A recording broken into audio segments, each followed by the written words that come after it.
Hey guys, Chris here. This week I've had family in town. This is my dad, Larry. And we've had a really nice time. My mom's been in town. My daughter, Bailey, has been in town. And we went and saw Jeanette. We've been up to Lake Tahoe. Mm-hmm. That was fun. Yeah, it was. And we went up to California, to Downeyville, Sierra City, up that way. We've been over Carson Pass, and we've had a lot of fun this last week, and lots of eating out and things like that. I've taken some vacation time. But we have a story for you tonight from my dad here. He's had a lot of good stories to tell over the years. That's what we're doing tonight, so that's next.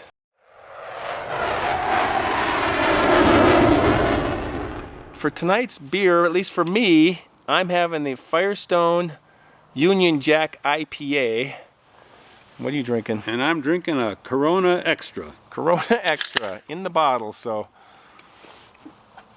But yeah, I grew up camping and doing a lot of outdoor stuff because my mom and dad, they were into camping, and we all grew up camping in Minnesota, and that's been a lot of fun for me. Well, that's where I started, was obviously. We've done a lot of adventures, and we've got a lot of interesting stories to tell about that. Exactly.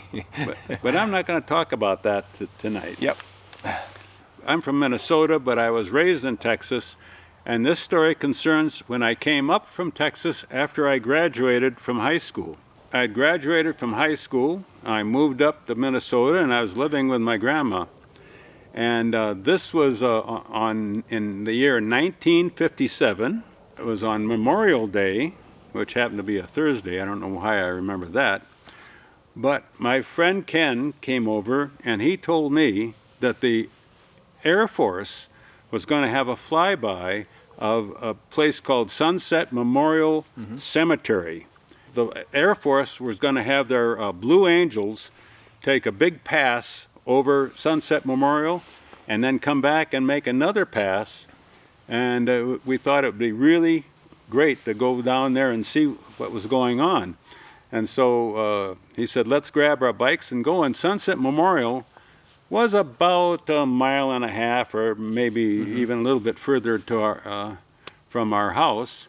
Wasn't there like thousands of people there? I remember something about that. Oh yeah, there was thousands upon thousands of people there.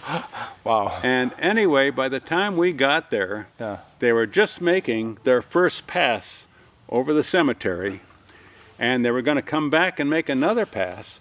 And as they came over like this, they were coming in, and they were going to make a turn, and they peeled back like this. They tipped back the peel like that. To come back? Yeah, and there were two planes making that same peel off at the same time. And their wings hit each other, and there was a big boom, and the planes were still going, but the wings flew off, and they came down like a rock, just like that. Wow. We sat back, and we were just going, oh my God. And we looked, and there was two big explosions that we heard, and we saw black smoke coming out of two areas, and the smoke was really dense, black smoke coming up. And we were going, oh my gosh. And Ken said, oh, by the way, we were up on one of the highest spots in northeast Minneapolis at the cemetery. Yeah. And we saw the jets come, and then they went over the horizon and down into a lower part of northeast Minneapolis. Wow. And we went, let's go, because we wanted to see what was going on. So we got on our bikes, and we just rode like crazy down there. And those black smoke marked where it was, so we didn't have a lot of trouble finding our way where we were going. And we came down, and we came to a street, I think it was Pierce Street, and we could see the smoke coming up, and we could hear all kinds of voices and stuff like that.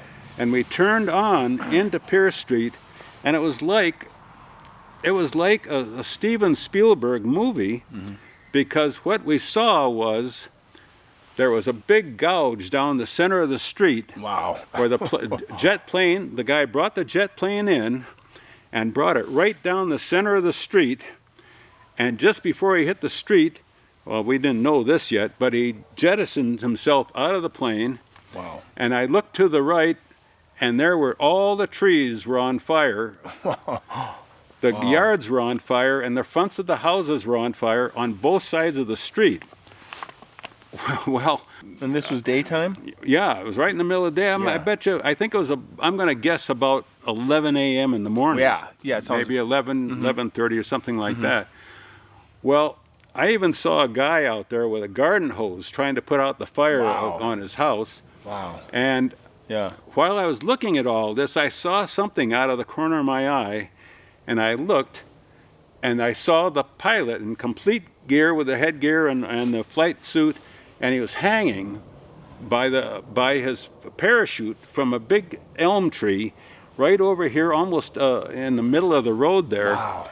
And you could see where he had jetted himself out, and so he must have, in my imagination, he must have brought that jet in and aimed for the center of the road so he wouldn't kill anybody. Yeah. And at the last second, he shot himself up and landed in the tree, and he was laying there.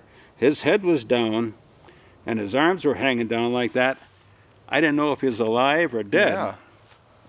While we were there, this is going to sound terrible, but while we were there, somebody came out and started selling popcorn and camp chairs. So because hundreds of people by now had arrived at right there here on Pierce Street, and and this guy was out hawking popcorn and camp chairs. Yeah. And that's one of those things. What? But anyway. Yeah, what a strange contrast to see somebody capitalizing on this right. tragedy. Well, I could see him going, well, we got a crowd. I got he had a popcorn truck, actually. I got the truck here. I'll make a buck or two.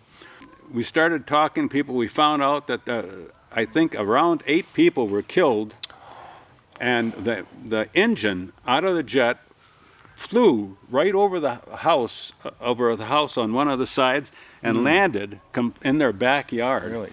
Was that when it hit, you think? And then When it hit, and when the plane hit, all of the jet fuel blew to both sides like that, and that's what set all the houses on fire.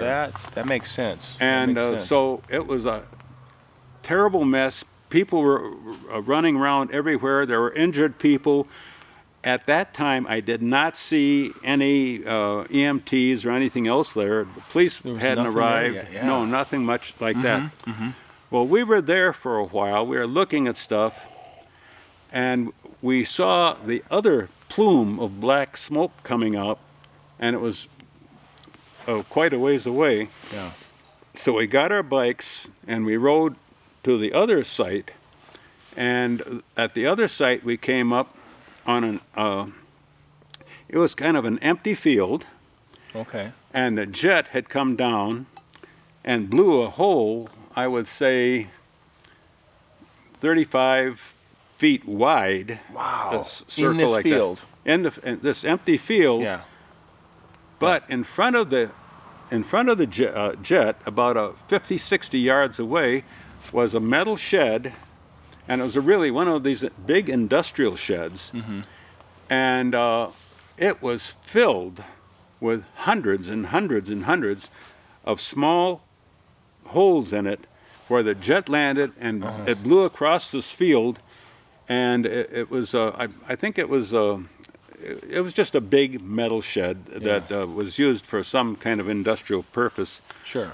And when we got there, there were people there, and we were asking them what happened. Yeah. And one guy told me, and who knows what really happened, but this guy told me, he said, the jet was coming down, and back over there is a big playground.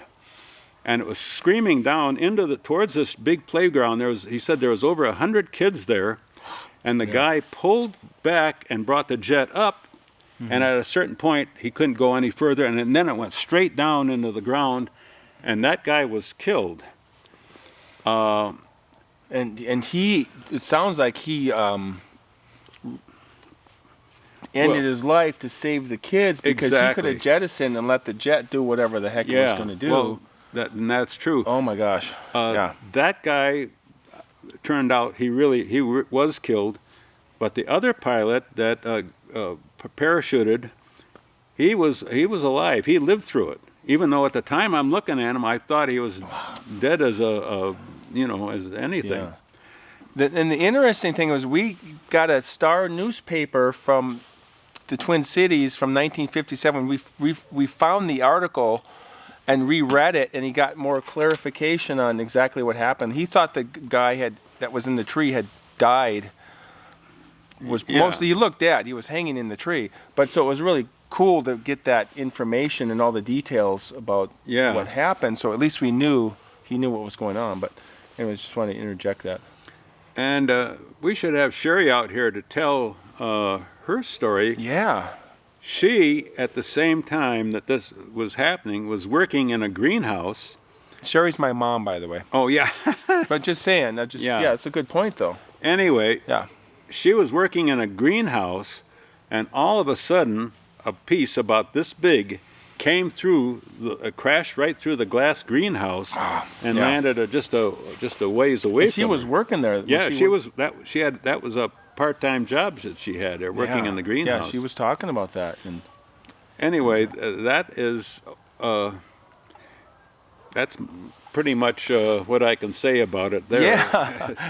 That covers about all of it. But also, it's something to think about is that was 65 years ago, and in point of fact, my memory may not have... it's fine. No, actually, I think it was better than you think, because we read that article, and it was... I made a point of this is exactly what he talked about, and those things were in the article from exactly 65 years ago. So it's not like you're. But I just want to say that maybe somebody else was there and can remember other things. And I'm sure there was definitely some other things, but what a thing to come upon that after that happened. Yeah, because you hear about these plane crashes. And then you don't realize the damage that they can do when you just see something on the news or whatever. But I really believe that both of those pilots did their very best to save as many lives as they possibly could. There you go. And I'm pretty sure up on Pierce Avenue, that's all there was about 8 people were killed. Many people were injured. As a matter of fact, when we were there, we saw people that had been injured. Yeah. So it was kind of like a snapshot when we turned around the corner, like a snapshot of hell, what it could have been like.